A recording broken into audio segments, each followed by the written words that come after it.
番削られる展開の中でサバイブしてきて5ラウンド最後出し切るっていうのはちょっとすごいなと。フライ級のニュースターを求めてああいう試合を組んだと思うし、試合を見届けてほしいなっていうふうに思います。もう僕の思いはそこだけですね。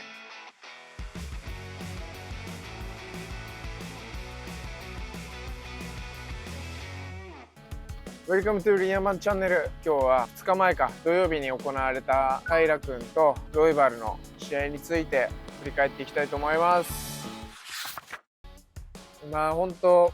何から喋っていいんだろうな。ちょうど一昨日のスパーリングでアイポークがあって、今目が外にいると結構紫外線とかでガッてやられちゃいそうなんで、今サングラスつけてます。なんでこんな感じで今日は撮ってるんですけど、平君対ロイバルすごい試合でしたね。本当にすごい試合だったなっていう、一言で言えって言われたらもうそこに尽きるんですけど、もちろん技術的な駆け引きもすごいいいものがあったし、お互いがお互いのやりたいことをしっかりやり合って出し切って25分、本当に平君らしさも出たし、ロイバルのらしさも出たし、で最後ギリギリのところでロイバルがらしさをこう出し切った感じなのかなっていうふうに思った試合だったんですけど、平君はすごい勢いもあったし、今まで負けなしで来てて、すっごい丁寧で、この 2,3 戦とかでさらに決め力とか打撃の倒しきる力っていうのもすごいついたように見えて、なんか平君が勝つなと、思ってたんですけど、ロイバルのスタミナがちょっと尋常じゃなかったですね。あんだけバックコントロールを2ラウンド4ラウンドしてもつれた中で、一番削れる展開、格闘技で言ったら一番削られる展開の中でサバイブしてきて5ラウンド最後出し切るっていうのはちょっとすごいなと思いました。自分も9戦しかしてない中でそんな偉そうなこと言えないですけど、やっぱ平君の初めてぐらいの経験をした中でもそこからサバイブしてきて、全然気持ちで負けてなかったっていうのはすごい力をもらいましたし、同じようにこの力とかきつい時に一歩前に踏み出す勇気みたいなのをもらった人もそうだし、ファイターも結構日本にはいっぱいいるんじゃないかなっていうふうに思いますね。ただやっぱロイバルがちょっと経験で最後うまくやったっていうだけで、未来は明るいんじゃないかなっていうふうに思いました。平君のすごい僕が外から見てていいなって思うところはやっぱチームですね。松根さんと岡田さんとかザ・ブラックベルトジャパンの環境もそうだと思うし、すごいチームがいいんで、絶対結果を次に修正して絶対に生かしてくるチームだと思うんで、なおさら絶対未来は明るいよなって思いますね。どんどん良くなる一方じゃないですか。絶対こういうのって経験していって、中にはこう折れてそこから崩れていっちゃう選手もいると思うけど、周りの環境だったり支えとかっていうのは見てて絶対に次上向くのにすごいいい言葉だとか寄り添い方をしてもらえると思うし、そういうのもあって必ずすごいいい強い姿で戻ってくると思ってます。本来はここで勝って12月の朝倉海選手とパントージャの試合の勝者とやるっていうプランだったと思うんですけど、一歩ロイバルが先に行ったってことで、また多分修正して、まだ下にはマネル・ケープだったりモレノもいますし、エルセグもいますし、修正点を試すこのいい相手っていうのはいっぱいいると思うんで、一回こうガンガンガンってこうすごいステップで1位まで行ったんで、もう一回そこでちゃんとやってから王座を取りに行く流れになるのかなっていうふうに思いますね。まだまだ全然僕よりも5歳とか下ですから、すごいいいな。まだ10年は UFC で戦える、それぐらいでピークを持ってこれたりもするかもしれないし、すごいことできるんじゃないかなって、できる可能性はめちゃくちゃあるし、なんせ沖縄からあの完成度が出来上がったっていうのがすごいと思うんですよね。やっぱ平君の丁寧で真面目な性格かつ戦いの時はそこに本当に 100% 集中して臨めるっていう心の強さもあって、やっぱそこまでいったと思うんで、もう全然、問題ないかなと思います。で、12月に発表された朝倉海選手とパントージャの試合ですけど、そこも書いてある通り UFC はフライ級のニュースターを求めてああいう試合を組んだと思うし、ある意味いい意味ですごい話題になってますね。 UFC の中でもしっかり新しい風はもう吹いてるなっていうふうに思います。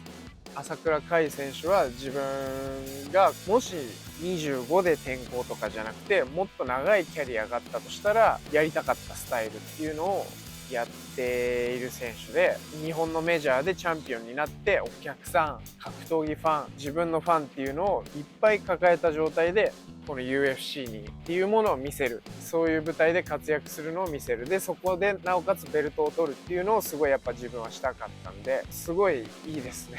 自分じゃなくてもそうやって他の選手が日本の格闘技を盛り上げてこうやって世界の舞台で活躍するところを見せるっていうのがなんかすごい嬉しいし、自分もすっげえファン目線としてはすごい楽しみです。パフォーマンスも含めていきなりタイトルマッチ断らないで